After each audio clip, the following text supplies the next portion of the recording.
এই মুহূর্তে আমি আছি বাগনান যুব সংঘের মাঠে। এই বছরের পুজো তাদের 50 বছরে পদার্পণ করলো। তবে একটা কথা বলবো, প্রতি বছরই কিন্তু বাগনান এই যুব সংঘ বাগনানবাসীকে এবং তার পার্শ্ববর্তী অঞ্চলকে কিন্তু একটা যে প্যান্ডেল, সেই প্যান্ডেলের ভাবনা কিন্তু আলাদাভাবে উপহার দেন মানুষের কাছে। তবে এই যে আজকের এই ভাবনা, সেই ভাবনা হচ্ছে বাংলার ইতিহাস। সেই বাংলার ইতিহাসটাকে নিয়ে ভাবনা ভেবেছেন এই ক্লাবের সভাপতি শ্রীমতী মৌসুমী সেন। তারই ভাবনাতেই কিন্তু আজকের এই প্যান্ডেল।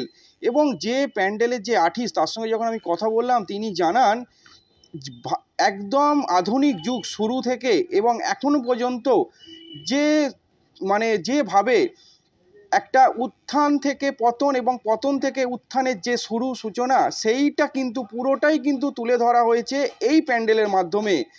এবং সেখানে দেখা হয়েছে হিন্দু এবং মুসলিমের যে ভ্রাতৃত্বের একটা সম্পর্ক, সেটা কিন্তু তুলে ধরা হয়েছে। এই যে বাংলা, এই বাংলার যে মানচিত্রটা আগে কেমন ছিল, সেটাও কিন্তু তুলে ধরা হয়েছে। তবে সেখানে কিন্তু ইংরেজ শাসন এবং মৌর্য বংশের যে শাসন, সেটাও কিন্তু দেখানো হয়েছে এই প্যান্ডেলের মাধ্যমে। তবে যখন এই প্যান্ডেলটি যিনি তৈরি করছেন, যে আর্টিস্ট, তার সঙ্গে যখন কথা বলছিলাম, তবে তিনি জানান যে বৃষ্টির জন্যে কিন্তু তাদের কাজ কিন্তু অনেকটাই থমকে গেছে। ফলে তাদের কাজ করতেও কিন্তু অসুবিধে হচ্ছে। ফলে তারা রাত জেগে কিন্তু এটা মেকআপ দেওয়ার কিন্তু একটা চেষ্টাতেই কিন্তু আছেন তারা।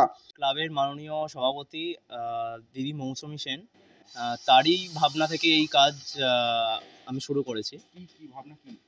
ভাবনা এবছর রয়েছে, এবছর যেহেতু 50 বছর, তো এই বছরের ভাবনা রয়েছে বাংলার ইতিহাস। ইতিহাস বলতে আমাদের একদম প্রাচীন যুগ থেকে আজ পর্যন্ত আধুনিক যুগের পুরো ইতিহাসটাই এই প্যান্ডেলের মধ্যে ফুটিয়ে তোলার চেষ্টা করেছি। শুরু তো করেছি এই 1 মাস হয়েছে। শুরু করার কথা ছিল অনেক দিন আগেই, তো মাঝে বৃষ্টির জন্য প্রায় 2 সপ্তাহ বন্ধ হয়েছে, আবার মাঝে মাঝে বৃষ্টি হচ্ছে, তো কাজ চলছে এখনও। কালকে যেহেতু উদ্বোধনের কথা ছিল, তো এই বৃষ্টির জন্য কালকে দিনটা একটু পিছানো হয়েছে, আর আমরা চেষ্টা করছি তাড়াতাড়ি শেষ করে দেওয়ার।